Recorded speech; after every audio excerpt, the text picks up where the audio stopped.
Be me Amelia, 34 years old, senior manager at a mid-sized tech firm. I've worked my entire life to get where I am. Clawed my way up the ladder in a male-dominated industry, dealing with all the usual garbage. The condescending remarks, the being passed over for promotions, the whole 9 yards, so I made a promise to myself. Once I got into a position of power, I'd use it to lift other women up. Became a bit of a workplace crusader for female empowerment. My mantra was simple: mentor women, promote women, create a space where women could thrive without facing the same nonsense I did. And for a while, it felt great. I had a team of bright, ambitious women I was mentoring. We had a great dynamic, a real sense of solidarity. Felt like I was actually making a difference, correcting a historical imbalance one employee at a time. My department was doing well, hitting targets, getting praise from upper management. Life was good and my conscience was clean. Then came Liam. Liam was in his late 20s, maybe 28 or 29. He was transferred to my department from another branch during a corporate restructuring. I remember my first impression of him was that he was quiet, almost shy. He had this focused intensity about him. Didn't say much in meetings, but when he did, it was always insightful. He was a software engineer, and it became apparent very quickly that he was brilliant. Not just good, but exceptional. His code was clean, efficient, practically poetic. He solved problems that had stumped senior developers for months. He'd find elegant solutions to complex issues, and he'd do it without any fanfare. He wasn't a show-off. He just quietly excelled. The kind of employee any manager dreams of having. Initially, I kept a professional distance. He was the only male on my immediate team of 8. I treated him fairly, gave him his assignments, acknowledged his good work in performance reviews. But I didn't engage with him on the same level as my female reports. My mentorship time, my after-work advice sessions, the little let's grab coffee and talk career goals meetings, those were reserved for the women. It was my policy. I justified it to myself easily. The men in this company already have a built-in network. They get golf trips with the executives, they get beers after work with the old boys club. Liam didn't need my help, the women did. It was a matter of equity, or so I told myself. About 6 months after he joined, Liam asked to speak with me privately. He came into my office looking a bit nervous, holding a notepad. "Amelia, do you have a few minutes?" "Of course, Liam." "What's on your mind?" He sat down and took a deep breath. "I really admire the work you're doing with the team," he started, "and I see how much you invest in helping people grow. I was wondering if you'd be open to mentoring me." I was a little taken aback. I smiled a polite corporate smile. "Liam, I appreciate that, I really do, but my mentorship focus is on helping women in the company advance. It's a personal initiative I'm very passionate about. There are other senior managers who I'm sure would be happy to." He cut me off, which was very out of character for him. "I asked them," he said quietly. "I spoke with Mark in engineering and David in product. They're great, but they don't have your strategic vision. The way you manage projects and navigate the corporate structure, that's what I want to learn." It was a genuine compliment, and a part of me felt a flicker of pride. But I stuck to my guns. "I'm flattered, Liam, but my time is limited, and I've committed that time to addressing the gender gap. I'm sure you understand." He looked down at his notepad, then back at me. There was a flash of disappointment in his eyes, but he masked it quickly. "Okay," he said, nodding slowly. "I understand." He thanked me for my time and left. I felt a small pang of something, guilt maybe, but I pushed it down. This was about the bigger picture. It wasn't personal. It was about my principles. Over the next year, Liam didn't just meet expectations, he shattered them. He single-handedly developed a new feature for our main software that increased user engagement by 30%. He took the lead on a failing project and turned it around in 6 weeks, saving the company a massive contract. He was the best employee I had, male or female, by a mile, and he was universally liked. He'd stay late to help junior developers, both male and female, who were struggling. He'd share credit for his successes, always saying we instead of I. My female proteges adored him. They were constantly telling me how much they were learning from him, how he'd patiently walk them through a complex problem. You should really put Liam on the fast track, Amelia, one of them, a talented developer named Chloe, told me over coffee. He's a genius and he's so helpful. I'd just nod and say something non-committal like, he's a strong performer for sure. But I never gave him that extra push. He got his standard raises and bonuses, but I didn't champion him for the leadership training program. I didn't take him to the high-level strategy meetings. Those opportunities went to my female mentees. Some of them were ready. Others, if I was being truly honest with myself, were not. They were good, but they weren't Liam. He asked me for mentorship 2 more times over the next 18 months. Each time it was polite, professional, and full of praise for my work. Each time I gave him the same gentle but firm refusal. The last time he asked, there was a different kind of energy in the room. He didn't seem nervous anymore, he seemed tired. "Amelia," he said, his voice flat, "I'm at a point where I need to grow or I need to move on. I see the path forward, but I don't know how to walk it. I think you do. I'm asking you one last time, will you help me?" His directness was unsettling. It felt like an ultimatum. And it hardened my resolve. My feminist principles weren't something I was going to abandon because my best employee was feeling impatient. "Liam," I said, my tone cooler than before, "my position on this hasn't changed. My focus is where it has always been. If you feel your needs aren't being met, perhaps you should explore the company's official mentorship program." It was a total cop-out. The official program was a bureaucratic joke that everyone knew was useless.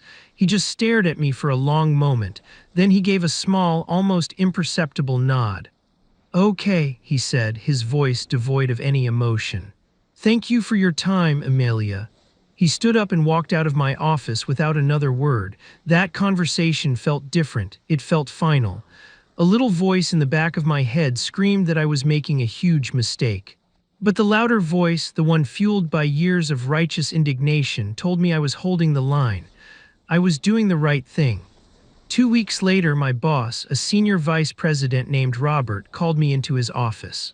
Robert was old school but generally a fair guy. He had a grim look on his face. "Close the door, Amelia." I sat down, my heart starting to pound a little. "What's up, Robert?" He sighed and slid a piece of paper across his desk. It was a resignation letter, Liam's resignation letter. My breath caught in my throat. "He's leaving," Robert said. "He's going to Innovatech, our biggest, most aggressive competitor. The company that had been eating our lunch for the last 3 quarters. I felt like I'd been punched in the gut. "Did he say why?" I asked, my voice barely a whisper. "Said he got an offer he couldn't refuse," Robert said, looking me straight in the eye. "Senior architect position, a huge pay bump, and he mentioned a direct mentorship under their chief technology officer." The words hung in the air between us. A direct mentorship. Robert leaned forward. "Amelia, Liam was a rock star, the best developer in your entire division. I always thought you had him on the leadership track. What happened?" I felt a hot flush of shame creep up my neck. What could I say? That I'd repeatedly refused to mentor my best employee because of his gender. That I'd let my personal politics sabotage my own team. He was looking for opportunities we couldn't provide. I mumbled, the lie tasting like ash in my mouth. Robert didn't look convinced. "Right," he said slowly. "Well, this is a massive loss, a massive, massive loss. Innovatech is going to eat us alive with him on their team." He dismissed me and I walked back to my office in a daze. I felt sick to my stomach. The smug self-righteousness I'd felt for so long had vanished, replaced by a cold, creeping dread. I had messed up. I had messed up badly. Liam's last day was a week later. He was professional to the end. He did a thorough handover, documented all his projects, and was gracious to everyone. The team threw him a small farewell party. It was awkward. Everyone knew what a huge loss this was. I watched as my female mentees hugged him goodbye, some of them looking genuinely upset. "We're going to miss you so much, Liam," Chloe said, her eyes a little misty. "Don't forget about us when you're a big shot at Innovatech." He smiled, a genuine, warm smile. "Never," he said. When it was my turn to say goodbye, I walked up to him, my hands trembling slightly.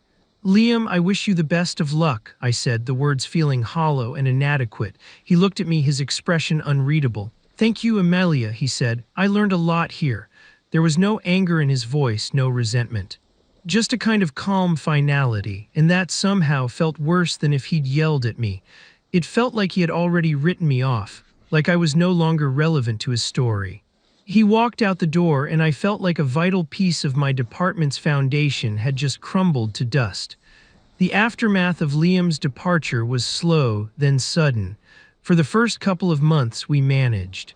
The projects he'd set up were so well organized that they practically ran themselves for a while. But then the problems started. A major bug appeared in the system he had designed. No one on the team knew the architecture well enough to fix it efficiently. It took 3 developers 2 weeks to solve an issue Liam probably would have fixed in an afternoon. The project he'd saved from failure started to drift again. The client grew unhappy. We ended up losing the contract renewal. My female mentees, as bright as they were, couldn't fill the void he'd left. They were good, but they weren't leaders yet. They were supposed to be learning from me, but I was stretched too thin, trying to plug the dam of a dozen technical problems that were suddenly springing leaks. I was a manager, a strategist. I hadn't been deep in the code for years. I couldn't do what Liam had done. The morale of the team started to dip. The easy confidence we'd had was replaced by a frantic, stressed-out energy. We started missing deadlines. The quality of our work slipped. Meanwhile, at Innovatech, Liam was thriving. 6 months after he joined them, they launched a new product. It was revolutionary. It was sleek, innovative, and user-friendly. And its core architecture had Liam's fingerprints all over it. I could see his design philosophy, his elegant problem-solving in every line of its digital DNA. The product was a massive hit. Innovatech's stock soared. Our stagnated, upper management was starting to ask pointed questions. Robert called me into his office again. This time he didn't mince words. "Your department is underperforming, Amelia," he said, his tone sharp. "You're over budget, behind schedule, and your team's output has fallen off a cliff since Liam left. What the hell is going on?" I tried to give him corporate-speak answers. "We're in a rebuilding phase, facing some unexpected headwinds." He held up a hand. "Cut the crap, Amelia. I know what's going on. You let a generational talent walk out the door and you have no one to replace him. You put all your chips on a handful of junior developers and they weren't ready." He paused, his eyes narrowing. "I've heard things," he said, "whispers that Liam asked you for mentorship, that you turned him down multiple times. Is that true?" My silence was my answer. He swore under his breath and leaned back in his chair, shaking his head. "For God's sake, Amelia, I supported your initiative. I believe in promoting women. But I thought your goal was to create equality, not to punish men for being men. Talent is talent. Your job is to nurture it wherever you find it. You let your ideology blind you to your best asset."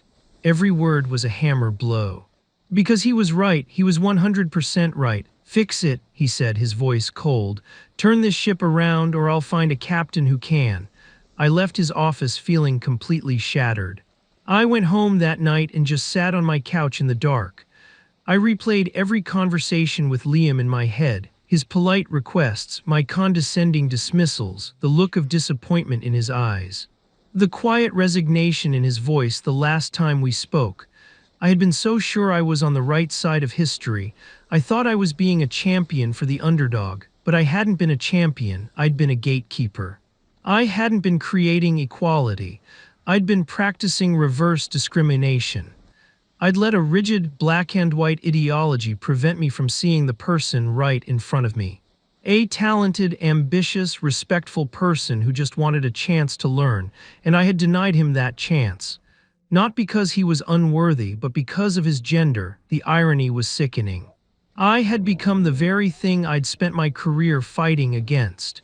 A manager who makes decisions based on immutable characteristics instead of on merit and potential. The shame was overwhelming. It felt like I was suffocating in it. I cried not for my job or the stress or the failing projects. I cried for my own hypocrisy, for the monumental arrogance of my position, and I cried for the opportunity I had squandered. The opportunity to mentor an incredible talent to help shape a brilliant career. The opportunity to be a real leader, not just a performative one. I knew what I had to do. It wasn't about getting Liam back. That ship had sailed. It wasn't about saving my job, though that was certainly a concern. It was about doing the right thing. It was about making amends. The next day, I found Liam on LinkedIn. My hand hovered over the keyboard for a long time before I started typing. My message was short and to the point. Hi Liam, it's Amelia. I know this is out of the blue, but I was wondering if you might be free to grab a coffee sometime. There's something I'd like to talk to you about in person. My treat, of course. I hit send, my heart pounding in my chest. I half expected him to ignore it or to send back a polite no thank you.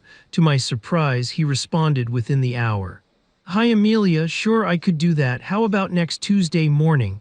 We set a time and a place, a neutral coffee shop halfway between our two offices. For the next week, I was a nervous wreck. I rehearsed what I was going to say 100 times in my head. I knew I couldn't make excuses. I couldn't try to justify my actions. I just had to own it, all of it. I arrived at the coffee shop 15 minutes early. Liam walked in right on time. He looked different, more confident. He was dressed in a sharp, well-fitting blazer. He carried himself with a new kind of self-assurance. He wasn't the quiet, slightly nervous developer who had first walked into my office anymore. He was an architect at a top-tier tech firm, and it showed. Amelia, he said, offering a polite smile as he sat down. Good to see you. You too, Liam, you're looking well. Things are good, he said, busy but good. I'm learning a ton. The small talk felt stilted and awkward. I decided to just rip off the Band-Aid. I took a deep breath. Liam, I didn't ask you here to make small talk. I asked you here because I need to apologize to you. He raised his eyebrows slightly, but he didn't say anything. He just listened. I was a bad manager to you, I said, my voice shaking slightly. No, I was worse than that. I was a hypocrite. I spent years complaining about not getting opportunities because of my gender, and then I turned around and did the exact same thing to you. I looked him straight in the eye. You were the best employee I have ever had. You were talented, driven, and a great team player. You came to me for guidance, for mentorship, and I turned you away because of a rigid, stupid policy I had created. It was unfair, it was unprofessional. And it was just plain wrong. Tears started to well up in my eyes, but I forced them back. I let my own biases and my own agenda blind me to your potential. I failed you not just as a manager, but as a person. And I am so sorry. I'm not here to ask you to come back. I'm not here to ask for anything. I just needed to tell you that I know I was wrong, and I am truly, deeply sorry for the way I treated you. I finished, my heart pounding. The ball was in his court. He could yell at me. He could tell me my apology was too little, too late. He could just get up and walk away. He was silent for a long time, just stirring his coffee. I held my breath. Finally, he looked up at me and he smiled, a small, sad smile. Thank you for saying that, Amelia, he said, his voice soft. He took a sip of his coffee. I'm not going to lie, he continued. It was frustrating. I really looked up to you. I saw what a great leader you were for the other people on the team, and I just wanted a piece of that. When you kept saying no, it was hard not to take it personally. It made me question myself. It made me wonder if I was good enough. He paused. But then I realized it wasn't about me, he said. It was about your principles. I didn't agree with them, but I understood that they were important to you. They were misguided principles, I said quickly. Flawed and unfair, maybe, he said with a shrug. But leaving was the best thing that ever happened to me. It forced me to bet on myself. It pushed me out of my comfort zone. And the CTO at Innovatech, he's incredible. He's pushed me harder than I've ever been pushed. I've grown more in the last year than I did in the previous 5. I nodded, a lump forming in my throat. I'm glad to hear that, I said sincerely. You deserve it. Thank you, he said. He looked at me, his expression softening. Look, Amelia, I appreciate the apology, I really do. It takes a big person to admit they were wrong, and for what it's worth, I forgive you. The relief that washed over me was so intense, I almost sagged in my chair. Thank you, Liam, I whispered. We talked for another hour, not as former manager and employee, but as peers. He told me about the exciting projects he was working on. I told him honestly about the struggles my team was facing. He even gave me some advice, a few technical suggestions for the bug that had been plaguing my team. By the time we left, the atmosphere between us had completely changed. The awkwardness was gone, replaced by a new, tentative respect. As we stood on the sidewalk, ready to part ways, he turned to me. "You know," he said, "if you ever want to grab coffee again just to talk shop as colleagues, I'd be open to that." I couldn't stop the smile that spread across my face. "I'd like that very much, Liam." That coffee was a turning point.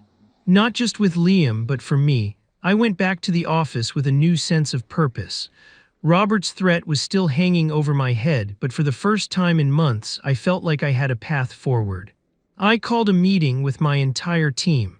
I stood in front of them and I did one of the hardest things I've ever had to do. I told them the truth. "I owe all of you an apology," I started. "I haven't been the leader you deserve lately. My performance has been suffering, and as a result, the team's performance has suffered. And it's because I made a huge mistake. I let a personal ideology get in the way of my professional judgment. I failed to support a valuable member of our team, and we all lost him because of it." I didn't mention Liam by name, but everyone knew who I was talking about. "My policy of exclusively mentoring women was wrong," I said, my voice clear and steady. "It was based on a flawed premise that excluding one group was the only way to lift up another. True leadership, true mentorship is about recognizing and nurturing talent wherever you find it, period. From this day forward, my door is open to every single one of you. My time, my resources, my guidance, they are available to anyone on this team who is willing to work hard and wants to grow. No exceptions, no agendas." The room was silent. Then Chloe, one of my brightest mentees, spoke up. "Thank you for saying that, Amelia," she said. "We were all thinking it." A few others nodded in agreement. It felt like a massive weight had been lifted off the entire department. The culture started to shift slowly but surely. I started a new, inclusive mentorship program within the department. I took the time to have one-on-ones with every single member of my team, male and female. I listened to their goals, their frustrations, their ambitions. I stopped seeing them as representatives of a group and started seeing them as individuals. We hired a few new developers, including a sharp young man fresh out of college and a brilliant woman who was returning to the workforce after raising her kids. I made a point to mentor both of them. My team's performance started to improve. With a renewed sense of purpose and a more collaborative atmosphere, we started hitting our targets again. We even managed to fix that persistent bug using a method inspired by the advice Liam had given me. Liam and I kept in touch. We met for coffee every month or so. He became an informal mentor to me in a way. He was on the cutting edge of the industry and his insights were invaluable. He never lorded his success over me. He was just a friend, a colleague, helping another colleague out. He told me about his promotions at Innovatech. He was on the fast track to a director-level position. I was genuinely happy for him. There was no jealousy, no bitterness, just pride in the man he was becoming. One day, about a year after our apology coffee, he told me that his CTO, the man who had mentored him, was retiring. "They're looking for a new one," he said. "Are you going to throw your hat in the ring?" I asked. He laughed. "No, not yet. I'm not ready for that." But he said, a thoughtful look on his face, "I did give them a name they should consider." "Oh yeah. Anyone I know?" He just smiled. A week later, a recruiter from Innovatech called me. They were looking for a new CTO, and Liam had recommended me for the job. I was floored. I didn't end up taking the job. I was committed to the team I had rebuilt, to the new culture I was fostering. But the fact that he had recommended me, the fact that after everything that had happened, he still believed in my strategic vision, in my leadership capabilities, it was the greatest professional compliment I had ever received. It's been a few years now. My department is one of the top performing in the company. I've mentored dozens of employees, men and women. Some have gone on to do amazing things, both inside and outside the company. My reputation is no longer that of a feminist manager. It's that of a fair manager, a manager who develops talent. Liam is now the VP of Engineering at Innovatech. We're still friends. Sometimes I think about what would have happened if he'd never joined my team. I'd probably still be stuck in my self-righteous bubble, thinking I was changing the world, when in reality, I was just perpetuating the same kind of exclusionary thinking I claimed to despise. I needed to lose my best employee to become a better leader. I needed to have my hypocrisy thrown in my face to finally see the truth. Mentorship isn't about gender, it's not about politics. It's about seeing a spark in someone and helping them turn it into a fire. It's about passing on knowledge, offering guidance, and championing potential, no matter who that potential belongs to. It was a hard lesson to learn. A painful and humiliating lesson. But I'm a better person and a better leader for having learned it.